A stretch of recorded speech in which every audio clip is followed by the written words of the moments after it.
You now put all those pieces together and magically, and here I'm not going to keep on playing the game of this task, but we have communicative competence, right?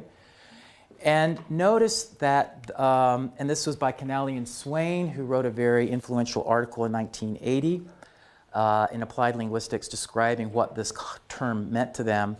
There is a qualitative difference between grammatical competence and the other three. So what is it? I mean, yes, it's grammatical, but what happened in the last three, the sociolinguistic, discourse, and strategic, they were all, what were they? They were all similar. They were all similar in that they were dialogues. There was all interaction. And it's interesting, you read in, I didn't put in anybody's roles, I didn't put lines, but you wanted it to be interactive. These were just sentences, so I should have just maybe had one sentence there to make it right. So grammatical competence does not presuppose any kind of interaction. That's the basic point.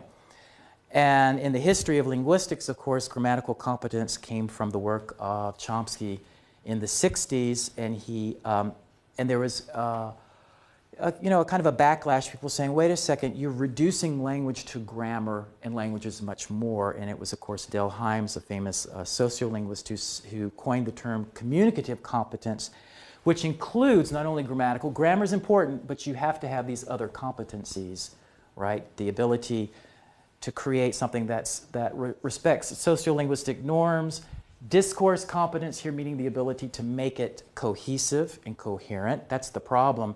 They weren't thinking about their interlocutor, they were just talking, and so the person didn't have the antecedent in its head.